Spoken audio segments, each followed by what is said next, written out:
Hello everyone.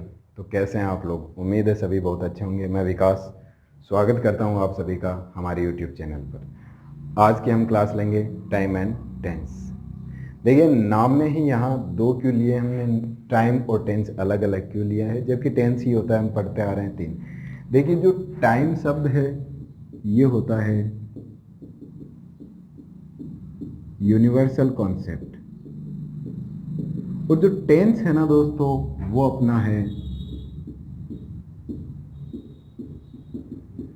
Grammatical term. तो इसलिए हमने टॉपिक का नाम क्या रखते हैं, टाइम एंड टेंस। ये ग्रामेटिकल टर्म होती है टेंस, और टाइम होता है यूनिवर्सल कॉन्सेप्ट। तो आज का हमारा टॉपिक रहेगा टाइम एंड टेंस। क्यों टाइम और टेंस, ये आपको पता चल ही गया होगा। बाकी अब जो हमारे लिए इम्पोर्टेंट है हम उनके बारे में बात करते हैं कि हम कितने टाइप के टेंस पढ़ते हैं। हम पढ़ते हैं तीन टाइप के। कौन कौन सा? Present, past, future. और दोस्तों इनको हमने बहुत बार भी पढ़ा है। स्कूल के लगभग 6th क्लास से हमें हर बार एक क्लास में एक बार टेंस पढ़ाया जाता है, फिर भी हमारी समस्या रहती है। क्यों रहती है? क्योंकि दोस्तों एक्चुअल में हमें जो पढ़ना चाहिए हम वो नहीं देखते हैं। वहाँ हमें क्या सिखाते हैं कि सबसे पहले तो तीन टेंस, हर एक के कितने टाइप? 4 टाइप। भाई 4 टाइप होते हैं हर के। सिंपल हो गया, कॉन्टिन्यूस हो गया, परफेक्ट हो गया और परफेक्ट कॉन्टिन्यूस हो गया। फिर हर एक जो जितने भी 12 टेंस निकल के आए उनमें हमें 4 टाइप और पढ़ाए जाते हैं। Affirmative, negative, interrogative, interrogative negative. तो इस तरीके से हम कुल मिलाकर कितने पढ़ते हैं? 48। एक्चुअल में हम ये टेंस भी नहीं पढ़ते हैं। 48 क्या पढ़ते हैं? अपन सेंटेंस के स्ट्रक्चर रटते हैं दोस्तों। स्ट्रक्चर कैसे रटते हैं? क्योंकि देखो, जैसे हम सीधा बात करें, सबसे पहले प्रेजेंट, फिर उसमें सिंपल और फिर उसमें अफर्मेटिव। तो हमें क्या पढ़ाया जाता है कि सबसे पहले सब्जेक्ट लो, ठीक है। फिर अब अफर्मेटिव है, पहली बात तो सिंपल है तो V1 और उसके साथ S या ES। अफर्मेटिव है तो वही आएगा V1 प्लस V1 के साथ S या ES। फिर क्या जोड़ें? फिर ऑब्जेक्ट जोड़ें। अब ये तो एक हमने केवल एक स्ट्रक्चर पढ़ा है जो सबसे आसान है। फिर हम क्या पढ़ते हैं, जब जैसे नेगेटिव बनाएंगे इससे पहले नोट को लगाएं, जैसे इंटेरोगेटिव बनाएंगे यहाँ नोट को भी लगाएं और डूडस को भी जोड़ें। इंटेरोगेटिव बनाएंगे डूडस पहले ले जाएं और फिर आगे का सब्जेक्ट के साथ जोड़ें, और इंटेरोगेटिव नेगेटिव में डूडस भी लगाएं, नोट भी लगाएं। तो इस तरह से क्या है, हमें बहुत ज़्यादा कन्फ्यूजन हो जाता है, और इसलिए बहुत से विद्यार्थी ऐसे होते हैं जो नहीं सीख पाते हैं और छोड़ देते हैं कि ये बहुत ज़्यादा हो गया, हमसे नहीं होगा। तो आज मैं आपको बहुत ही आसान तरीके से और कभी न भूलने वाले तरीके से टेंस और उनके वर्ब्स को याद करवाऊंगा, पढ़ाऊंगा और समझाऊंगा भी, जो आप जीवन में कभी नहीं भूलेंगे। तो देखिए, ये तो था जो हम पढ़ते आए हैं, तो ये तो हमें पढ़ना नहीं है, क्योंकि इसे हम जो पढ़ते आए हैं वो तो हम देख ही चुके हैं कि हमें कितना याद रहता है और कैसे रहता है। देखिए दोस्तों, सेंटेंस अगर केवल मैं 2 स्ट्रक्चर में डिवाइड करूं, एक आप वो मानिए जिनमें क्वेश्चन मार्क आता है, एक वो मानिए जिनमें क्वेश्चन मार्क नहीं आता है। तो देखो, सेंटेंस का स्ट्रक्चर सिंपल होता है, subject plus verb plus object. इनमें क्या क्वेश्चन मार्क नहीं आता है। दूसरा जिसमें क्वेश्चन मार्क आता है ना दोस्तों, वर्ब पहले आ जाती है और फिर सब्जेक्ट आ जाती है। जैसे एक सिंपल सा सेंटेंस लें हम, बहुत ही एक सिंपल सा लेते हैं, जैसे अपन कहते हैं आई नो। अपन अगले से पूछे क्या तुम जानते हो, तो अपन क्या कहते हैं, डू यू नो। डू पहले वर्ब लगाई हमने, फिर यू, फिर सब्जेक्ट लगाया, और फिर आगे जो हमें बोलना है वो करते हैं। यानी इसमें क्या होता है, इन्वर्जन लग जाता है एक तरीके से, यानी वर्ब सब्जेक्ट से पहले आती है। तो जो क्वेश्चन मार्क वाले होते हैं उनमें इस तरीके से होता है। ये क्वेश्चन मार्क वाले सेंटेंस हो गए, ये बिना क्वेश्चन मार्क वाले हो गए। बस 2 ही स्ट्रक्चर याद रखने। अब नोट जो लगाना है वो तो आप दोनों में सेम तरीके से लगता है, नोट आप कहीं भी लगा सकते हैं, यानी नेगेटिव बनाना है तो वो कोई दिक्कत नहीं होगी। अब देखिए दोस्तों, केवल इतना याद रखना है कि सब्जेक्ट, वर्ब और ऑब्जेक्ट, ये चीज ध्यान रखिएगा। अब आपको जो टेंस में सबसे इंपॉर्टेंट बात जो याद करने वाली होती है वो क्या होती है, वो देखिएगा। हम लेते हैं यहाँ एक सेंटेंस, जैसे मैंने लिखा ही गोज, दूसरा लिखा ही वेंट। तीसरा लिखा ही इज गोइंग। एक मैंने लिखा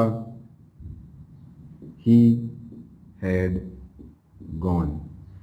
अब देखिए दोस्तों, यहां ही तो अपना सब्जेक्ट तो सेम ही है, सेम ही है। चेंज क्या हो रही है? वर्ब। चेंज क्या हो रही है? वर्ब। ये मेन वर्ब, यहां पे भी मेन वर्ब आती है, ये हमारी हेल्पिंग वर्ब। वर्ब ही तो बदल रही है। यहां देखो गोज है, हमें पता चला प्रेजेंट सिंपल का हो गया भाई, SEIS लगा हुआ है। यहां वेंट है यानी V2 है, हमें पता चल गया कि पास्ट सिंपल का हो गया। इज और ING लगा हुआ है, तो इससे हमें पता चला किसका हो गया? प्रेजेंट कॉन्टिन्यूअस का हो गया। हैड प्लस गॉन लगा हुआ है। हैड किसके लिए आता है? पास्ट परफेक्ट के लिए आता है। अब आगे चाहे कुछ भी लिखा हुआ हो दोस्तों, जो टेंस इनका डिसाइड किया वो किसने किया? आगे कुछ भी लिखा हुआ हो, कोई भी और आगे बात कही हो, जो टेंस डिसाइड किया वो किसने किया दोस्तों? इनकी वर्ब ने। यानी टेंस कौन डिसाइड करता है एक सेंटेंस में? वर्ब डिसाइड करती है। तो यानी आपको अगर केवल इतना पता हो कि कौन से टेंस की वर्ब कौन सी होती है, तो उम्मीद करता हूं कि आपको टेंस पहचानने में दिक्कत नहीं होगी। स्ट्रक्चर क्या रहेगा? स्ट्रक्चर आप केवल इतना याद रखिए, ज्यादा कॉम्प्लेक्स ना होइए, ये याद रखिए ये स्ट्रक्चर है। तो आपको अगर केवल वर्ब का पता हो कि कौन से टेंस की वर्ब कौन सी है, तो आप आसानी से किसी भी सेंटेंस को आसानी से पहचान लेंगे कि हमें इस सेंटेंस में कौन सा टेंस लगा है और कौन से टेंस की वर्ब कौन सी होती है, क्या ये सही, एरर के जो भी सवाल आते हैं सारे पहचान लेंगे। अब देखिए, पहले हम बात करें कि हमारे जो ये 3 टेंस हैं उनको फर्दर कितने पार्ट्स में? 4 पार्ट्स में डिवाइड किया जाता है। कौन कौन से 4 पार्ट्स होते हैं? एक होता है सिंपल, दूसरा कॉन्टिन्यूअस, तीसरा हमारा हो जाएगा परफेक्ट और चौथा परफेक्ट कॉन्टिन्यूअस। अब देखो, इन हर 4 को जो आगे डिवाइड करते हैं वो अपने टेंस नहीं, वो केवल हम सेंटेंस का स्ट्रक्चर डिवाइड करते हैं कि हमारा सेंटेंस पॉजिटिव है यानी अफर्मेटिव है, नेगेटिव है, इंटेरोगेटिव है या इंटेरोगेटिव नेगेटिव है। यानी आप कह सकते हो अफर्मेटिव, नेगेटिव, इंटेरोगेटिव और इंटेरोगेटिव नेगेटिव या इंटेरोनेगेटिव जो भी है। ये दोस्तों केवल स्ट्रक्चर हैं, ये सब के सेम रहते हैं। केवल आपको जैसे सिंपल का है तो इसमें वर्ब सिंपल वाली यूज करनी है, अगर ये कॉन्टिन्यूअस का है तो वर्ब कॉन्टिन्यूअस वाली, पास्ट कॉन्टिन्यूअस का है तो पास्ट कॉन्टिन्यूअस वाली वर्ब। बाकी ये इसका स्ट्रक्चर तो सेम रहता है, कोई चेंज नहीं होता है। तो इनमें आप हर एक के बाद 4-4 पढ़ने की कोई आवश्यकता नहीं होती है। हमें पढ़ने पड़ेंगे कितने? ये 4 और कितने? तीनों के। यानी हमें केवल कितने पढ़ने हैं? 12 टेंस। आपको केवल 12 वर्ब्स याद रखनी है, टेंस हमेशा के लिए याद हो जाएंगे।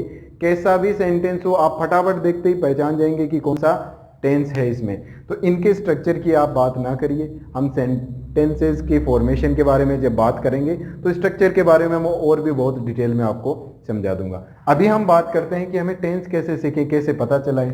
तो केवल आपको कितनी वर्ब्स याद करनी है? 12। और 12 वर्ब्स भी मैं आपको इस तरीके से सिखाऊंगा कि बहुत ही आसान, देखते ही याद होने वाले तरीके से। और वो उनमें भी कोई भी कंफ्यूजन होगा ना, वो भी मैं सारा दूर करूंगा। और ये केवल हम एक टेबल से सीखेंगे। तो दोस्तों चलिए मैं टेबल बनाता हूं और फिर अपन आगे टेबल से ही पूरे टेंस का कॉन्सेप्ट करते हैं क्लियर। तो चलिए दोस्तों, टेबल है हमारे सामने और हमारे टेंस के सबसे जो बेसिक्स हैं, फंडामेंटल्स हैं, उन्हें क्लियर करते हैं। हम टेबल बनाएंगे, आप बड़े ध्यान से देखिएगा, बहुत ही आसान तरीके से, एकदम आसान तरीके से एक ही टेबल में पूरे टेंस का बेसिक कंसेप्ट क्लियर हो जाएगा अपना।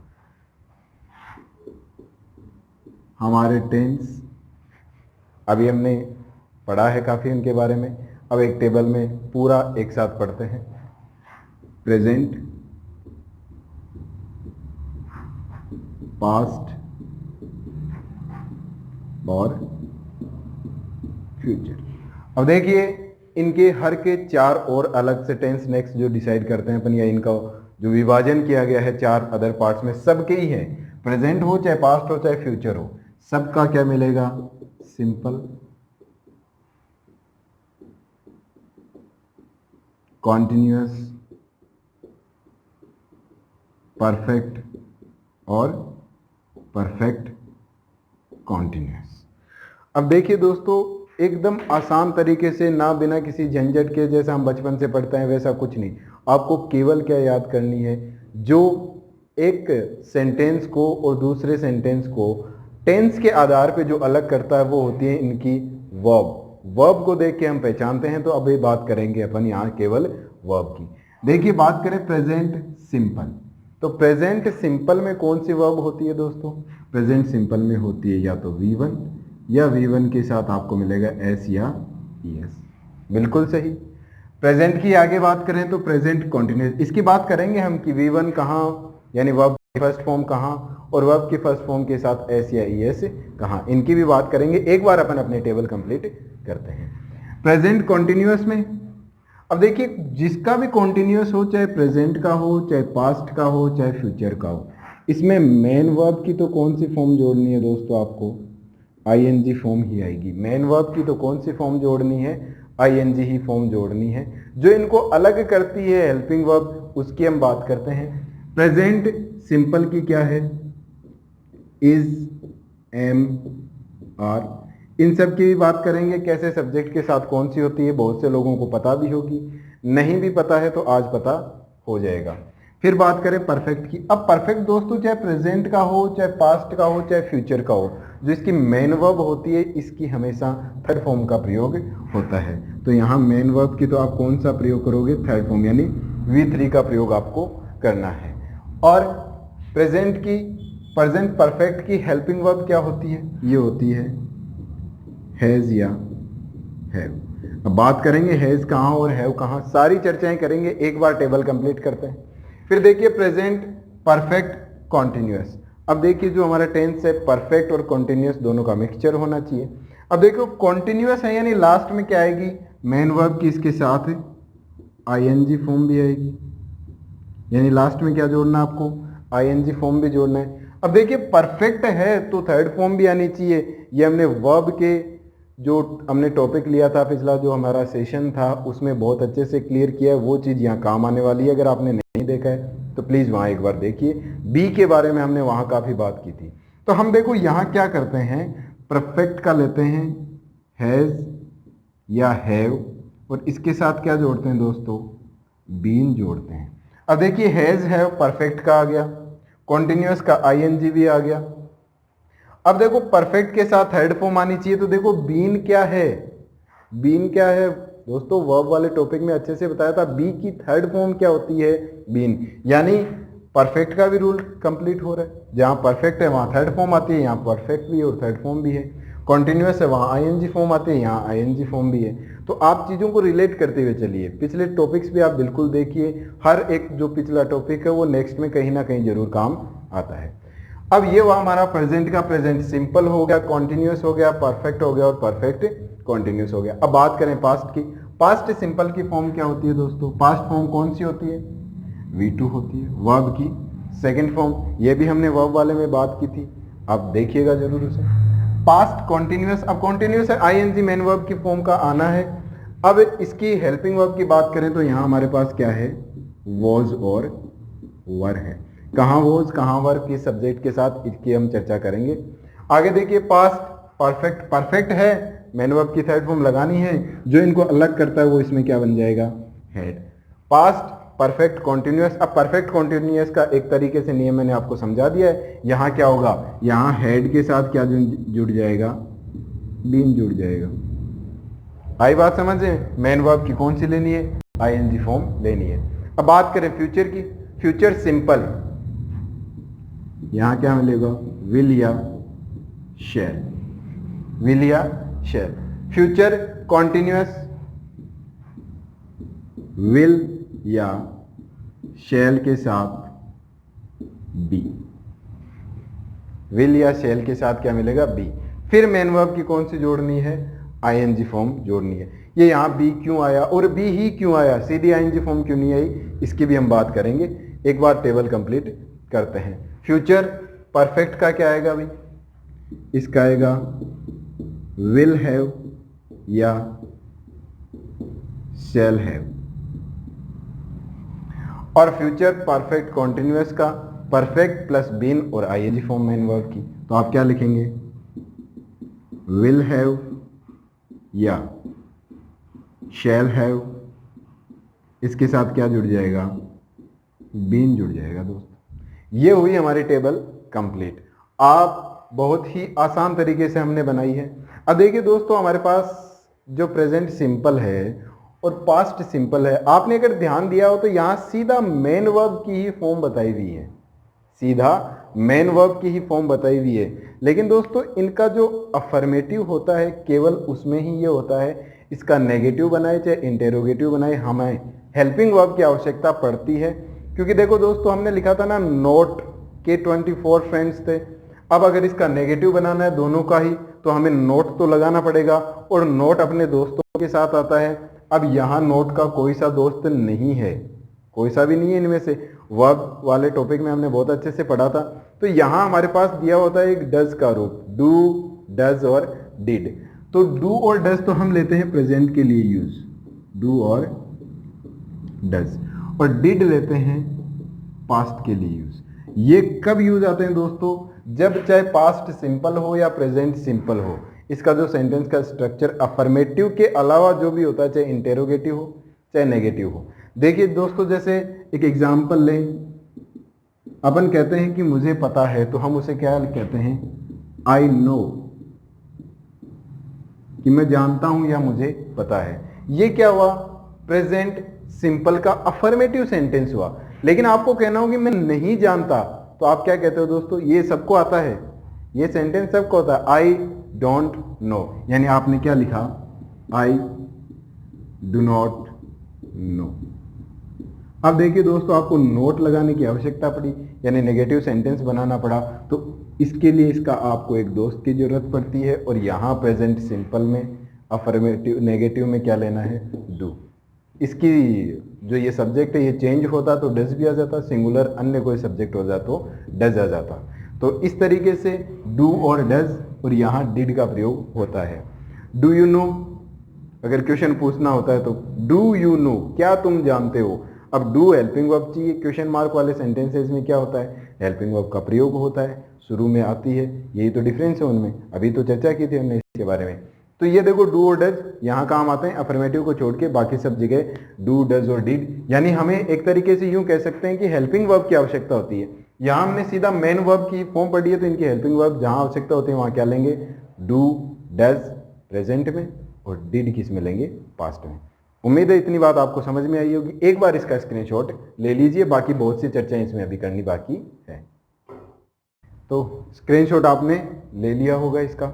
अब देखिए दोस्तों, जो हमने बातें छोड़ी थी उनके बारे में बात करते हैं कि यहाँ दो क्यों, V1 और V1 के साथ SEIS दो का क्या काम है, इज MR यहाँ तीन का क्या काम है, यहाँ भी दो है और यहाँ भी दो है। बाकी सब जगह कोई समस्या नहीं है, यहाँ दो है लेकिन ये वो उतनी समस्या नहीं है। विल फर्स्ट पर्सन को छोड़ के बाकी सब के साथ विल, और फर्स्ट पर्सन के साथ सेल। फर्स्ट पर्सन कौन सा, आई और वी। ये देखने के लिए भी आप प्लीज़ पहले वाले वीडियोस जरूर देखिए प्रोनाउन का, उसमें आपको पर्सन का भी बहुत अच्छे से मैंने समझाया है, तो आप उसे भी देखिएगा।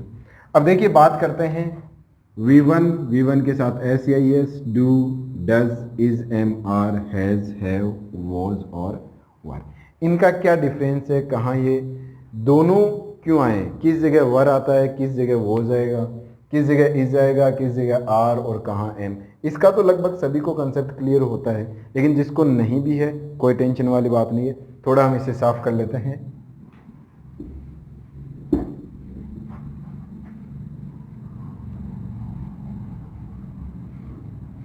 अब देखिएगा दोस्तों, ये डिपेंड करता है हमारे सेंटेंस के सब्जेक्ट पे। स्ट्रक्चर की बात अभी हमने की थी, तो स्ट्रक्चर में एक जो सब्जेक्ट होता है उस पर डिपेंड करता है। तो हमारा सब्जेक्ट जो होता है या तो क्या होगा, सिंगुलर होगा, या क्या होगा, प्लूरल होगा। अब देखिए दोस्तों, एक एक्सेप्शन होता है क्या, आई। आई सिंगुलर होता है, लेकिन प्रेजेंट टेंस में उसके साथ वो वर्ब्स काम आती हैं जो प्लूरल के साथ आनी चाहिए। पास्ट में कोई दिक्कत नहीं है, सेम ही होता है। एक बार हम बात कर लेते हैं। तो सिंगुलर सब्जेक्ट और प्लूरल सब्जेक्ट का खेल है ये पूरा।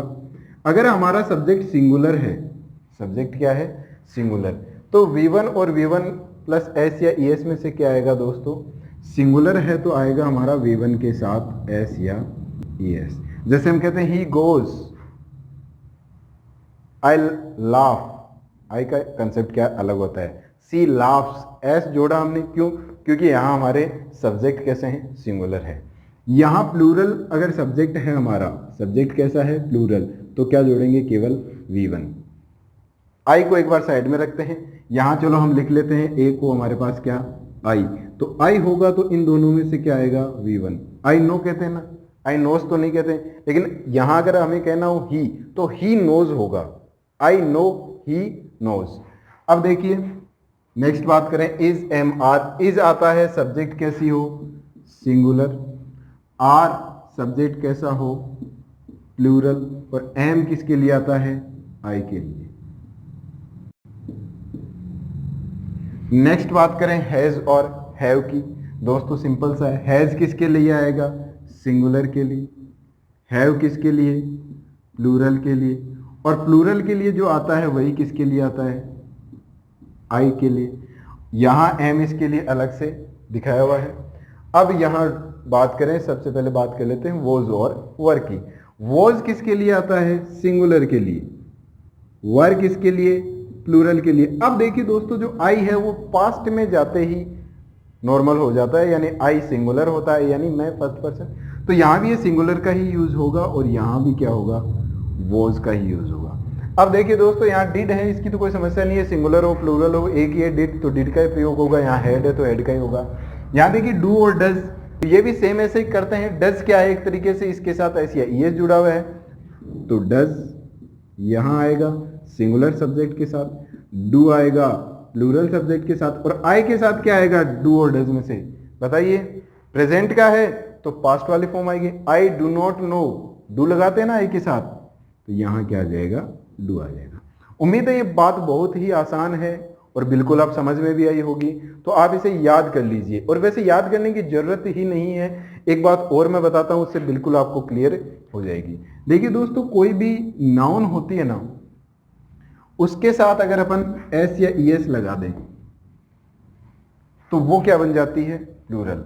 यानी आप देखिए, नाउन प्लस एस या ES लगा दिया तो ये क्या बन जाएगी, प्लूरल। लेकिन वर्ब के साथ आप एस या ES लगा देते हो तो ये क्या बन जाती है, सिंगुलर। याद करने का बहुत आसान सा तरीका है, ये तो नियम है। अब याद कैसे रखें ये मैं बता देता हूं आपको। यानी सिंगुलर वर्ब है तो सिंगुलर सब्जेक्ट के साथ वर्ब कैसी आएगी, सिंगुलर ही आएगी। आई एक्सेप्शन है, उसको अलग रखिए, वो मैंने बता दिया है। अब देखिए दोस्तों, इन सब में देखिए लास्ट में क्या जुड़ा हुआ है, ES, S, S, S, और इसमें भी क्या जुड़ा हुआ होगा, ऑब्वियसली S या ES दोनों में से कुछ ना कुछ जुड़ा होगा। तो देखिए दोस्तों, जिनके अंत में S जुड़ा हुआ है वो क्या है, सिंगुलर, या फिर यूं याद रख लीजिए S का मतलब सिंगुलर, और जिनके अंत में S नहीं जुड़ा हुआ है वो क्या है, प्लूरल। आई का कॉन्सेप्ट आपको याद रखना होगा, प्रेजेंट में प्लूरल की तरह बिहेव करता है और पास्ट में सिंगुलर की तरह। यहां कॉन्टिन्यूअस में, प्रेजेंट के कॉन्टिन्यूअस में इसके लिए एम अलग से हमें वर्ब मिली हुई है। तो इतनी बात भी आपको बहुत अच्छे से समझ में आई होगी। तो इसका भी एक स्क्रीनशॉट ले लीजिए, फिर कुछ बातें और हैं जो आपको बतानी है, प्लीज। स्क्रीनशॉट आपने ले लिया होगा। अब जो इंपॉर्टेंट बातें और रह गई उनकी बात करते हैं, नोट करते चलिएगा दोस्तों। अब देखिए, जो हमने डू, डज, डिड 3 फॉर्म ली वर्ब,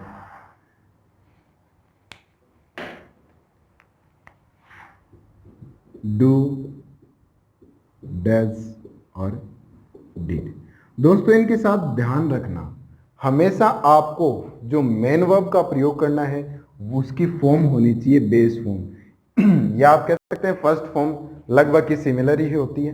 तो बेस फॉर्म और फॉर्म के बारे में हमने वर्ब में बहुत अच्छे से बताया है, तो आप वहां जाके बिल्कुल देखिएगा। सॉरी, क्यों ऐसा कैसे होता है एग्जाम्पल लेके मैं आपको और समझा देता हूँ। ये आपने नोट कर लिया होगा या स्क्रीनशॉट ले लिया होगा। जैसे हम बात करें प्रेजेंट सिंपल की ही, डू डज का प्रयोग होता है, और पास्ट सिंपल की जिसमें डिड का प्रयोग होता है। एक सिंपल सा सेंटेंस लेते हैं अफर्मेटिव का। जैसे मैंने लिखा ही गोज टू दिल्ली, बिल्कुल सही है, एकदम से सिंपल सा है। अब ये अफर्मेटिव का सेंटेंस है, यहां तो हमें डू डज का प्रयोग करना नहीं पड़ा, लेकिन अब मान लीजिए हमें इसे नेगेटिव बनाना है तो हम क्या लिखेंगे, he does not go to Delhi, ये बन गया इसका नेगेटिव। अब देखिए दोस्तों, यहां और यहां क्या फर्क है, ही होता है सिंगुलर सब्जेक्ट, सिंगुलर सब्जेक्ट के साथ प्रेजेंट सिंपल में क्या प्रयोग लेते हैं, V1 के साथ एस या यस लिया हमने। लेकिन जैसे ये नेगेटिव बना दोस्तों, अब यहां आपको V1 के साथ एस या यस नहीं ले सकते, क्यों, क्योंकि यहां हमने किसका प्रयोग कर लिया, डज का। एक तरीके से देखें तो यहीं हमने एस या यस का प्रयोग कर चुके हैं। तो ये देखिए, यहां डज या डू आता, आई के साथ होता तो डू होता, तो डू या डज के साथ आप हमेशा क्या लेंगे, बेस फॉर्म। एस या यस भी नहीं लगा होना चाहिए, ना सेकंड फॉर्म ना थर्ड फॉर्म, कोई सी नहीं होनी चाहिए। अब एक बात कर लेते हैं, इसी सेंटेंस को हम लिखते हैं पास्ट सिंपल का अफर्मेटिव। ही